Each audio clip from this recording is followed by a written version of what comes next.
Hello, and welcome back to a brand new episode of Panther Tales with your host, Wesam team.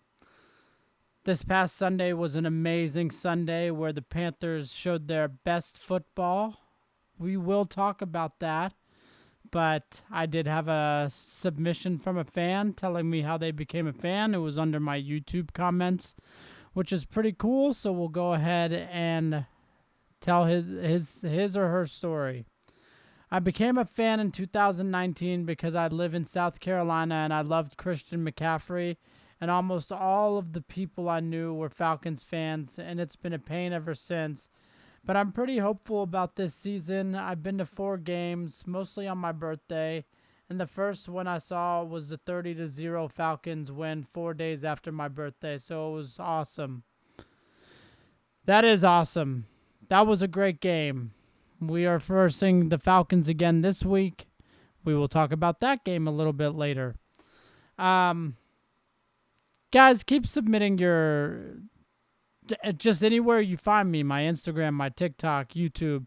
Just leave a comment how you became a fan. What's your best memory of being a fan? I'd love to share your stories here. But yeah, this past weekend, we versed the Saints. I was at the game. It was actually a lot of fun being there. I went with a friend of mine. Didn't go with Pops this week. Maybe that's why we took an L. No, I'm just kidding. Lander, Pops. It was nothing like that. But me, like, doing these interviews is a lot of fun just because I get to meet a lot of new people. And even in one of, like, I don't edit everything into my videos, but there was a section in the videos where me and John, the real estate guy, if you watch the video, you'll see him. We were just talking about how, like, the Saints fans aren't even talking shit today. So it's like we can't even talk shit because it'll feel one-sided. And we, like, if we're talking shit, then that's just going to give our team bad juju, and I don't want to be the reason that we lost. So, like, the fans I interviewed, which was only 2 of them, there was such a small amount of Saints fans. It was actually incredible. I've been to a lot of Panther games in my life, and usually there's at least like 30% of away fans. But yeah, they weren't there. Like, there were Saints fans there, but not that many.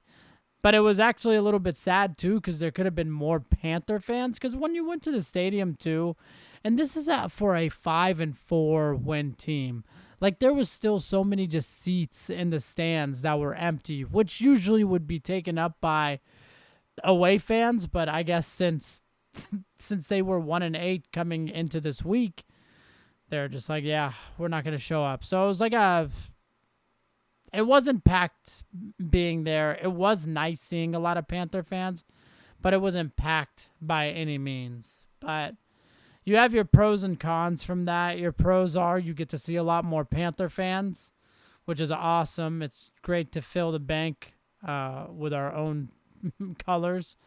But the cons is you bring out all these fair weather fans, and I've watched the games too, obviously. I know what's going on with our team, obviously, but, like, the constant, like, Bryce talk, it's hard to hear, and I know it's something we need to talk about, but God, it's just like, it's too much. It's just too much. So there was a game. Their fans were not giving me anything to be angry with them about. They were all very nice and pretty much saying that this is the kind of season they expected, which anybody who's been paying attention to the Saints for this past offseason should have been saying the same thing. There should be no reason of optimism for them coming into this year. They have a thin roster. They're playing a second-round rookie quarterback now. Who they were playing the first 8 weeks was Spencer Rattler, who's a fifth-round rookie. So there wasn't too much optimism, but I'm sure when you are looking back at the 2025 New Orleans Saints, one of their happy moments will be Week 10 against the Carolina Panthers, where they came to our house and they beat us. Tyler Shuck's first career win against Carolina. And man, like, he had a nice game. Like, I really don't know much about Tyler Shuck. Don't know much about his college career. I know he's older. He's older than Bryce Young. And just like even the pre-draft stuff, like you didn't hear too many things about him. I didn't see him going in the second round because, once again, it wasn't a name that I heard very much. But from what I saw, and it's only one game, and I saw him live, he looked pretty good. He looked pretty poised. There was times where we had him in the pocket, and he escaped, and he made a play, like a big play too. Just like those gut punch plays, man. Like, you have him in the backfield, he rolls out, and then all of a sudden there's just a wide open Jawan Johnson, like 30 yards down the field type of shit. So he did his role, he did his part, and he did it well enough to get a victory. Once again, they won 17-7. Our play was very poor, low energy, plenty of chances to do something and make a play, and just couldn't. We do have to remember that Bryce Young is dealing with an ankle injury. He is dealing with his 10th new offensive line of the year. There's just a lot of things that went wrong this past Sunday. Bryce's play was one of them, but also them knowing that we want to run with Rico Dowdle, and they just stacked the box the entire game. The fact that you're seeing them stack the box and you can't beat it, that's an issue. That's an issue. And once again, I know a lot of people are going to want to blame Bryce, but I think it's a little bit of coaching, a little bit of this, a little bit of that. I don't want to put the blame all on one thing, but Bryce did get bailed out. One was the interception on the first drive to Demario Davis. He got bailed out by a very, very weak roughing the passer call, and we were able to get in the end zone via running back, not passing. And then that other, that interception you threw to, I can't even remember the guy's name. I think it's the guy who sacked him twice in the opener last year. Whatever his name is, that interception was just so bad. Might have been one of the worst interceptions I've ever seen. And QBs have those plays where it's just there was a receiver and there was a defender, and the defender was in front of the receiver. It was the easiest interception someone could have. These things just can't happen moving forward. And everybody who listens to this and hears me say this is well, Bryce is going to continue doing that. And I can't dispute too much because, even in the video, one of the guys was first drive, Bryce will probably throw an interception. Let's just get it out of the way. That's just starting to become a trend. It's starting to become a thing. And it really sucks because nobody wants it to be. We're in year 3. We shouldn't have to be questioning whether Bryce is the guy or not still. You're going into a situation in this year's draft where we've already won 5 games. We're doing pretty good. You're not going to have a top 10 draft pick. Hopefully not. If we lose out, I'm sure we can. But I don't expect us to lose out. But, yeah. Games like last week also... Yeah, it should have been a win. It's the 1-8 Saints, but people disregard the fact that it is a divisional matchup, and divisional matchups are always going to be hard. These are the teams that know you the most. It's the teams you play twice every year, It's not shocking if any divisional team beats another one, because it always can happen. And on top of that, it's the Saints who've been owning us recently. I don't know the last time we beat the Saints, to be honest with you. I'm sure I could look it up. Don't really want to. I don't know the last time we beat them. They always play us well, and we always lose to them. So it shouldn't be too shocking, but it was because we are the better team.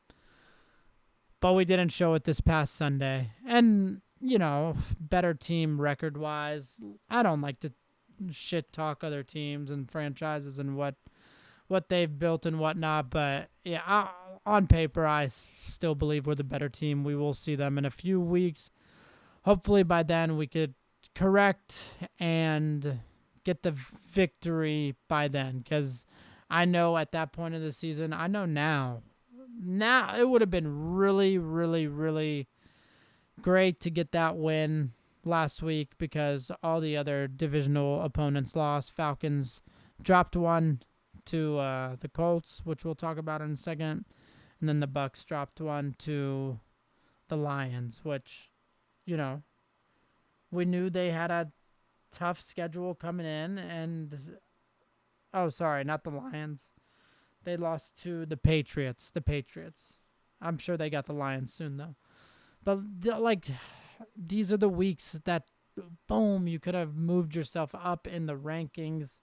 Would have been so good, but it is what it is. And it's funny reading these notes, trap game, ? And I put not good enough to be a trap game yet, just because shouldn't have been. I will say, I guess, one final point. It was pretty, it's pretty bad when, a rookie is talking about how the preparation coming into this week wasn't as strong as it could have been. We're not that team who could get a win, even if it's against the best team record-wise in the conference last week, and then think you could just coast the rest of the time, man. Put in the work hard, and let's keep building on this thing, man. Don't get complacent. Don't be like, yeah, we've matched the amount of wins we had last year. Maybe the past 2 years, honestly, we've been so shit. Just keep growing, keep building, because this season's not over, and there's still damage that we can do this season. So I just hope moving forward we continue to keep playing. And I guess shout out to J.C. Horn for taking blame for his part of this past week. Even though, bro, it wasn't your fault. I saw the Olave play. It was a little bit of pass interference, but one could go either way. Just seeing him on that play, though, just watching his coverage skills, just seeing Olave do his steps and then go for the go, and JC just matching that. Honestly, so impressive, man. We got such a freaking good cornerback in JC, and I hope he plays with a chip on his shoulder for the rest of the year after that game. Just cause, man, we need it. We need our defense to keep playing well to give us a chance, because right now our offense just is not good enough. And I'm hoping they could turn it on. They need to eventually. Bryce is too good. People are going to hate me saying that. He's too good to be playing like this. Everyone's going to be like, he's not good. And it's fine. It's fine. It's fine. It's fine. It's a discussion we're going to have until he's not here or until he proves he's the guy. So, whatever. Moving on. So, this past week, let's just go over the games. I'm pretty much going to say the scores because, guys, I do not have that much time to watch every single one of these games. I see a few and I could talk about those, but for most of them, I'm either at at a tailgate because they're the London games, or I'm at the game while the other 1 o'clock games are going on.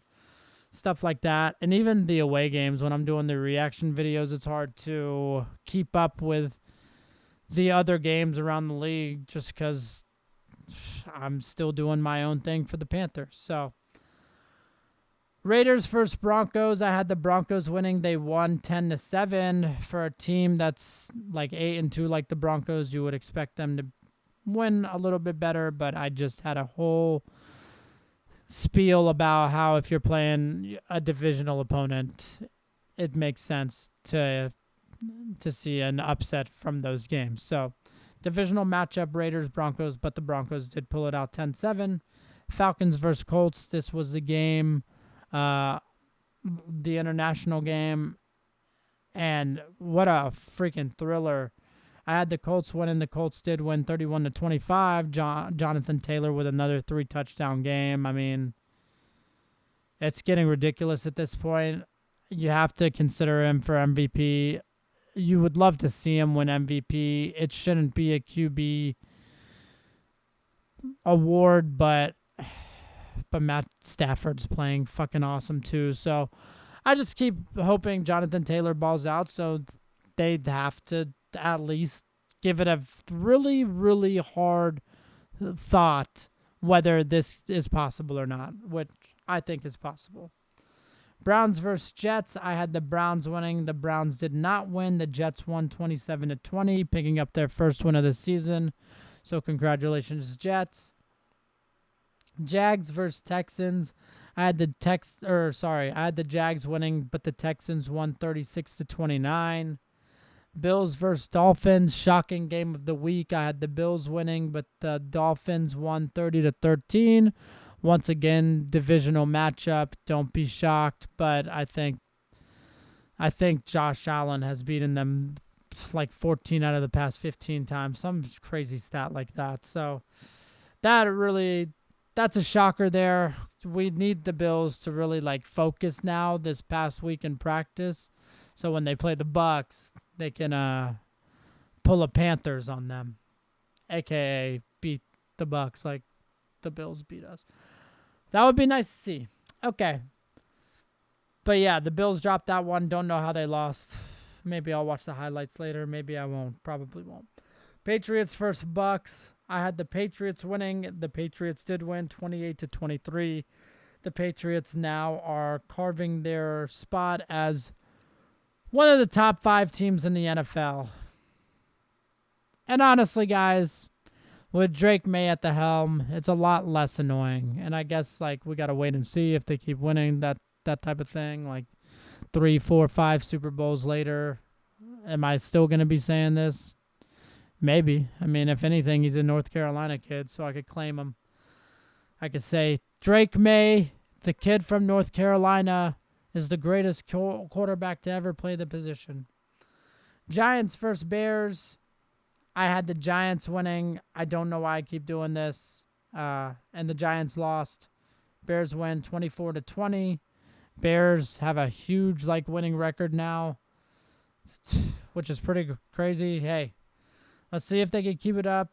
The schedule gets a little bit harder down the road, so we'll see if they can pick up wins against even better teams. And the thing about it is, when you start collecting wins, no matter how you get them, no matter who it is, that kind of vibe feels good around everybody. So would not be shocked if the Bears could pull off a couple good wins against good teams down the line too, just because they are experiencing what winning feels like right now.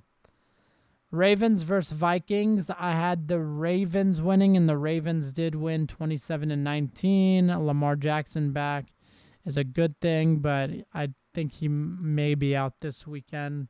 We'll just have to wait and see. Cardinals versus Seahawks. I had the Cardinals winning just because Brissett was starting. I thought he would just feed Harrison, and he did. Just Harrison, I was going to say got hurt, but he didn't. He's just out for this next week, and I'll tell you why in a second. But the Hawks won 44-22. Weirdly enough, that was a 4 o'clock game. The next 4 o'clock game was the Lions versus Commanders, where I had the Lions winning, and they did, with the same score as the Cardinals-Seahawks game, 44-22. That's a weird coincidence. 2 games having that score. Interesting. And then the Rams versus 49ers, that score wasn't too far off. That score was 42-26. I had the Rams winning, and the Rams did win. All 3 of those games I didn't watch. I just know JSN is continuing to be a beast. I actually watched a little bit of the Cardinals game when Sam Darnold was throwing interceptions and fumbling it towards the end of the game, and everyone was like, "What's going on? Are the Cardinals gonna come back?" No, no, they're not. Seahawks are good. Lions are good. They won. Commanders are bad. Rams are good. They won. 49ers are pretty good too, but they lost against the Rams. So the Sunday night game was Steelers versus Chargers. I had the Steelers winning. I don't know why I continue to pick them. They lost 25-10 to the Chargers. Really don't know what happened in that game. And then the Monday night game, I did want to watch Eagles versus Packers. Thank God I didn't, from the final score being 10-7. Eagles won. Yeah, that was week 10, man. That was week 10. So let's pop back into week 11, the games this week, and kind of give our predictions here. So the first game was the Patriots versus Jets. It's already happened. I picked the Patriots beforehand, so I will be at least one right this week. So that was yesterday's game. And then the Commanders versus Dolphins. This is going to be a tough one. Two pretty bad teams. I'm just going to have the Dolphins winning just because, I mean, they beat the Bills. Commanders can't say that. Commanders haven't beat anybody. And I don't think Jaden Daniels playing. So we'll go Dolphins here. Bucks versus Bills. I need the Bills to win, and I picked the Bills to win. If the Bills could win here and we could somehow win, which we'll talk about this in just a second, that would be huge. It would be a huge weekend. Texans versus Titans. I'm going to have the Texans. Titans are just so bad, and I'm sure they're shooting for that number 1 overall spot because I'm sure they could trade it to somebody and get more picks, which they need just to continue to fill out that team. Their team is so bad talent-wise that they need a lot of picks. Bears versus Vikings. I have the Vikings winning. I'm sure the Bears will win just because of what I was saying earlier, but, you know, they don't seem like that good of a team, but the whole winning thing is contagious. So we'll see. Vikings dropped one last week to the Ravens, but maybe they come back strong this week and beat the Bears. Packers versus Giants. I have the Packers winning this one. I'm no longer pulling for these Giants upsets. I will say, though, Jameis Winston is playing this week, which will make the matchup a lot more interesting because Jameis Winston will actually throw the football. It doesn't matter if he throws interceptions. He's going to throw the football.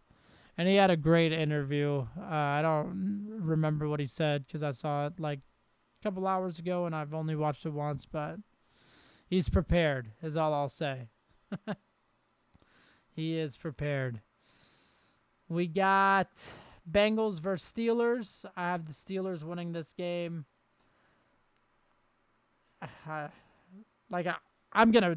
I'll pick them against the Bengals. That's one they might be able to get, but wouldn't be shocked if they lose. Chargers versus Jaguars. I'm sorry, Jags. I can't keep picking y'all only for y'all to lose. We're going to go to the Chargers this way around. And with me picking the Chargers, that actually gives you guys a much better chance to win now. I still think, like every time I've chosen the Jags, they have not won. So we're going to go Chargers here. Seahawks versus Rams. Two good teams. Two very, very good teams. I'm going to go the Rams. But I would not be shocked if the Seahawks won. I haven't watched the Seahawks enough to understand why they're good. This would be a good week to watch them, so maybe I will. We'll see.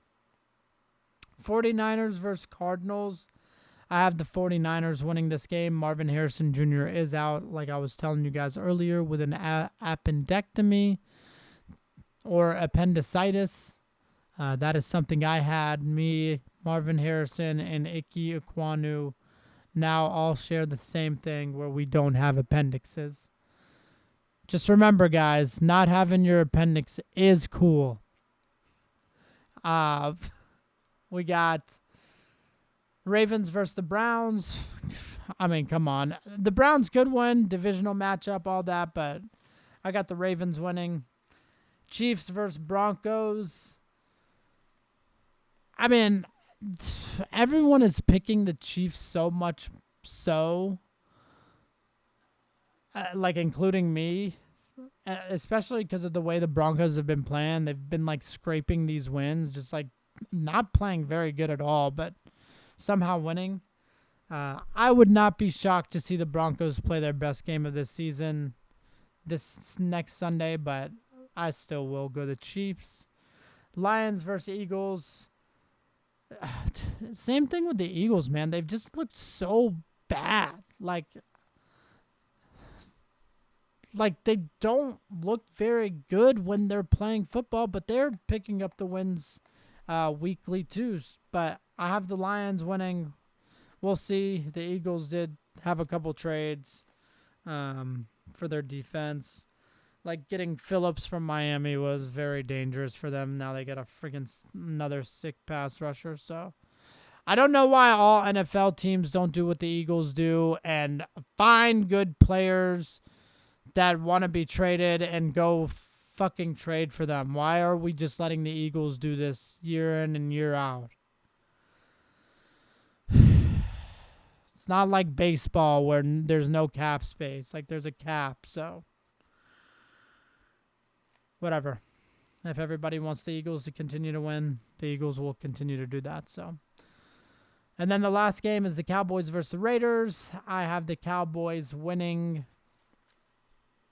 The Raiders just fucking suck. So that's that. That is that. Let's go ahead and talk Panther football because this is a Panthers podcast and we do have a game this week against the divisional rival Atlanta Falcons, who we saw week 3 at home for our first home game where we beat them 30-0. There's no chance in hell this game ends up 30-0 unless it's the Falcons beating us that way. Do I think that'll happen? No. Could it? Yeah. I mean, this year has just been so weird where I still don't have a understanding of our team at all. Some weeks they look very, very good. Some weeks they look very, very bad. It's very confusing to be a Panther fan right now because you want to be happy, and I am happy being 5-5, but you also want to be good. It's still another 2 weeks until we have our bye week. Next week's our freaking Monday night game. The schedule's getting crazy. The injuries are piling up. We need a break. But we don't have that luxury right now, and we have a game this Sunday, so we can't talk how I'm talking right now. We have a game Sunday against the Atlanta Falcons, and we need to show the fuck up. Bryce, thankfully, plays well in Atlanta. Will he this week? I don't know, guys. I don't know. I still think Bryce is the guy. A lot of y'all don't. I don't know how much more I could say about him. All we could do is wait and see, and hopefully he produces something. When Dave Canales is talking about, man, all you want to hear him say is no, of course we trust our quarterback's deep pass game. Not say 1,500 different words to answer a question, and you still really don't give us a yes or no, so you don't really know. Protect him, get rollouts. I mean, that's all the fucking Saints did. They just rolled out with Shuck, and he was slicing us, man. Do the same thing with Bryce. Give him some rollouts. Give him some options. Let's get the receivers involved. Let's get some more passing. We are a running team, and we've been successful that way, but you can't, especially after last week when pretty much the Saints said, we're stopping the run, beat us through the air. A lot of teams are going to now do this. They're going to try to stop the run, beat them through the air, okay? So we got to be prepared to pass this week.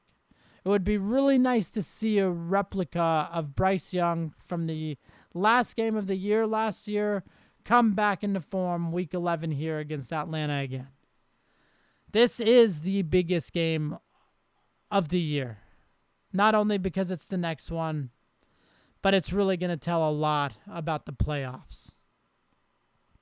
Obviously, though, if we lose and the Bucks lose, you're still in a kind of fine spot. But the schedule's only going to get tougher. We still have the Rams, Seahawks, Bucks twice on that list. So you got to split with the Bucks at least. If you could sweep the Falcons here this weekend, that would be so good.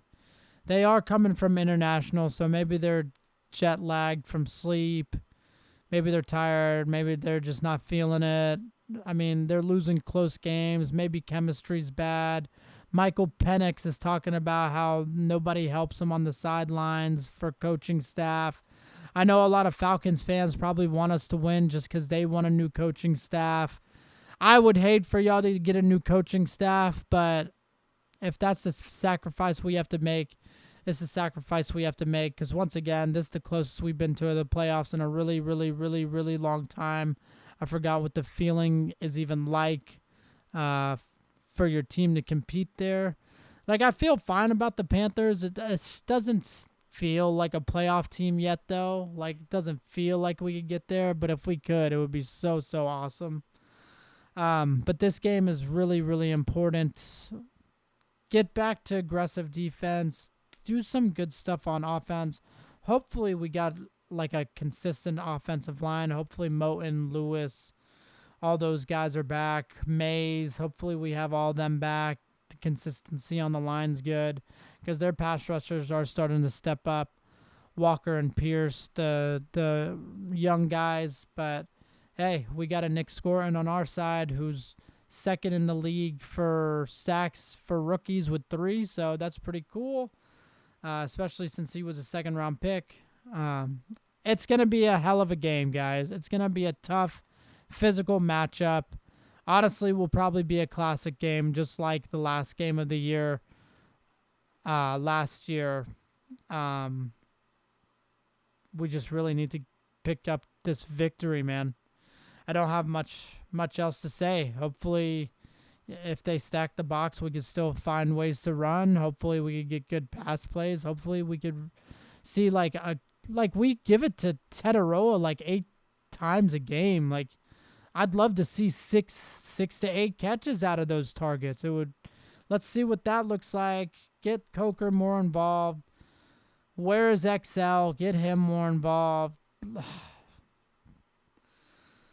It's going to be a tough game. It's going to be a tough week. I'm nervous. I don't know what else to say, guys. It's coming soon. We got to be on our A game. Got to 10 toes down. Stand on business. Be the Carolina Panthers that we know you guys could be, man. Because if you had 150,000 Carolina Panther fans in the stands, it would be overfilled. I don't know where I'm going with this. Let's get this W. Tune in. I'll have a reaction video out after the game. Hopefully I'll be happy. And as always, ladies and gentlemen, keep pounding.